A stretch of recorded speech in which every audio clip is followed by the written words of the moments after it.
m'appelle Jean-François Leclerc, puis je participe aux 404 km en solo dans le secteur du Mont-Tremblant. Plus de 4000 mètres de dénivelé. C'est un gros challenge. C'est une très grosse distance pour un athlète comme moi en vélo. Donc forcément, ça va être une très longue journée.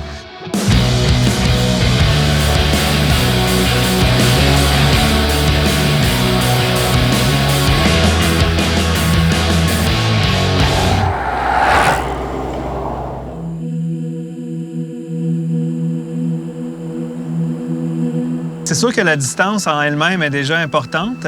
En plus, on est au mois de septembre, donc il peut y avoir du vent. Il va faire assez froid. Il annonce beau, mais il va faire probablement 2-3 degrés le matin. Puis en soirée, il va faire aussi froid. Clairement, c'est un cas de petit couvre-chaussure.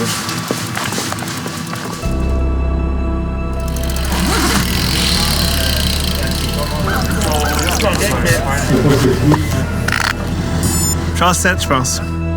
Cette course-là, c'est un défi important. C'est l'événement principal pour moi cette année. Je me dis que si je finis entre 15 et 16 heures, je vais être très, très heureux. Si c'est plus long, ça sera plus long. L'objectif, c'est de finir. Quand je suis arrivé sur le départ, puis là, c'était comme vrai, on dirait. Là, je réalisais que c'est concret, ça y est, on va partir. C'est toujours ça, hein, quand on fait une course comme ça, on se prépare plusieurs mois d'avance. Fait que quand ça part, on a comme un sentiment d'exaltation, de enfin, on est dedans.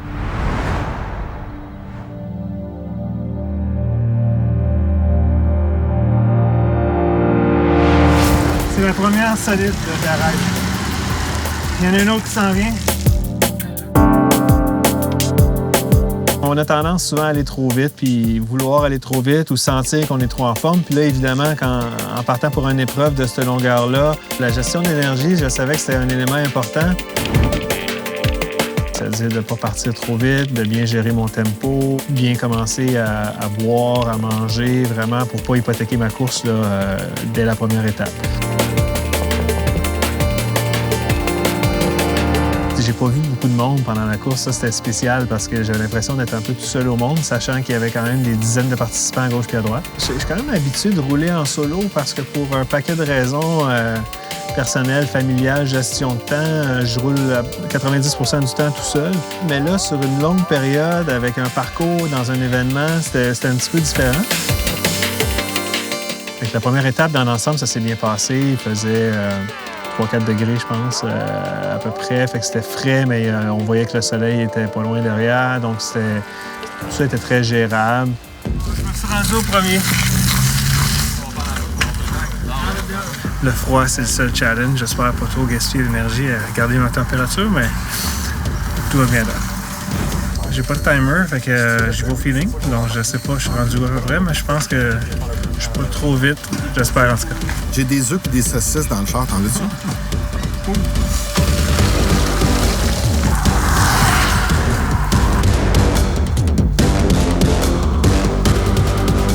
La deuxième étape qui était la plus longue en kilométrage. Là, ça a été le premier test là, qui est arrivé parce que déjà, il y avait un peu de fatigue, évidemment, mais là, le parcours était beaucoup plus difficile, beaucoup plus long.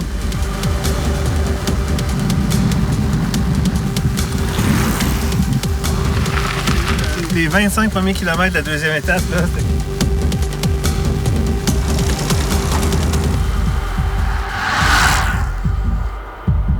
à la fin de la deuxième étape, je dirais à peu près 15-20 km de l'arrivée, là, j'ai commencé à avoir un premier feeling de « wow, je commence à manquer de power un petit peu. » J'avais presque 200 km de fait.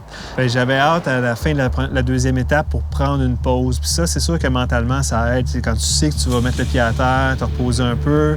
Je savais qu'il allait y avoir aussi du monde probablement de ma famille qui allait me rejoindre là aussi. Donc, la deuxième étape, ça a été le premier challenge, on va dire, psychologique puis physique, mais surtout mental, là, de dire, OK, là, c'est pas fini, c'est loin d'être fini, mais sachant que la moitié approchait, c'était un peu à ça que je me suis accroché. Wow! Est-ce que tu allé chez le dentiste? Non! Quand je suis arrivé à Tremblant, c'était déjà comme un premier accomplissement d'avoir fait la deuxième partie. Mais là, si je roule la manche courte, là, dans 5 km, je m'en vais à l'urgence. On se voit ce soir? Ça va très bien pour lui. Elle est où, la Marguerite? Marguerite! Bye, papa! Go, go, go, go!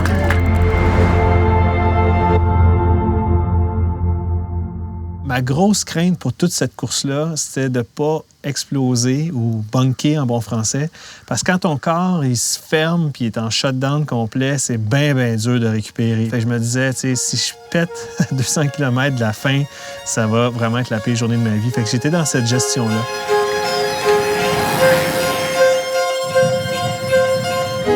La troisième étape était spéciale aussi parce que le chemin du Nord-Est, c'est un chemin qui s'en va vers Saint-Donat à partir du lac supérieur, puis c'est un chemin en ligne droite qui passe à travers la montagne.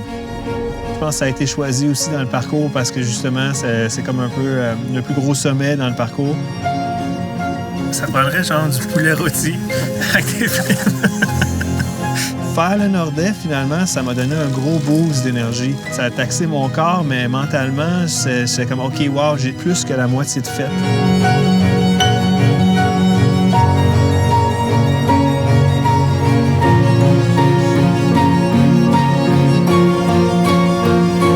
Puis à un moment donné, il y a eu la surprise de la troisième étape. Et finalement, ça a été une des passes les plus difficiles du parcours. Une succession de 10-15, ça m'a semblé 50 petites côtes. Pas très longues, mais très à pic.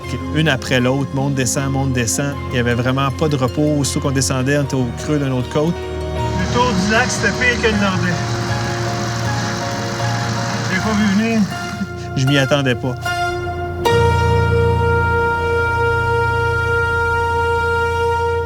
Réalise qu'il ne reste pas 15 km, là, il en reste une centaine. Ma plus grosse déception, c'est qu'il n'y a pas de poulet rôti à l'étape 3. Il y a juste des bars. Puis la galette, man. La galette. J'ai vécu sur le petit plateau là, pendant à peu près un heure de temps. Salut, G. Salut.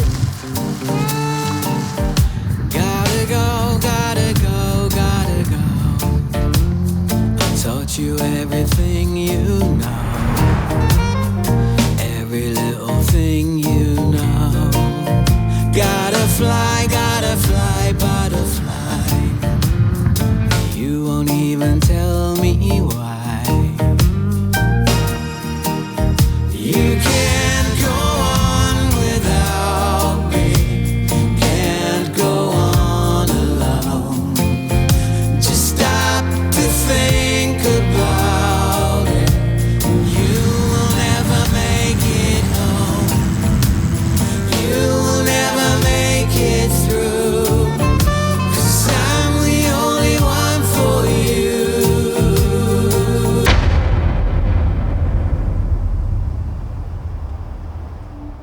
Mon corps est shake, puis j'ai les mains gelées, j'essaie de dégeler mes doigts.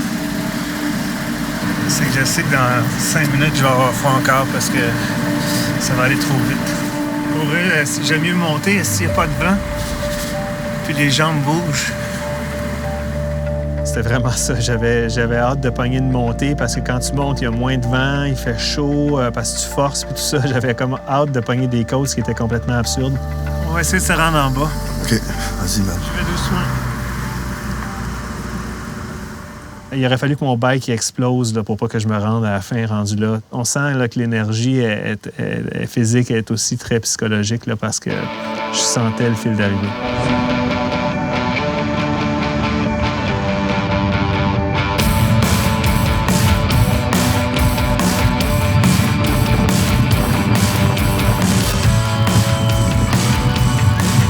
Ça vient de finir 404 km? Oui. Wow, bravo! Ah, super cool. Écoute, ça a été aussi dur que je pensais que ça allait être, mais en même temps, je suis tellement content d'avoir réussi. Puis l'adversité a fait que c'était encore plus gratifiant. COVID oblige, je te la laisse te la mettre autour du cou de toi-même. C'est parfait, merci Toutes beaucoup. mes félicitations. Super, c'est très gentil. Je vais la porter Très fièrement. bien mérité. Wow. Ah, merci. C'est nice. Il y a un moment où tout le monde se dit être plus jamais. Puis généralement, à peu près 1 heure ou 2 après la course, c'est là que tu te dis « Ah, peut-être qu'un jour, ils vont réussir à me convaincre de faire le 800 ».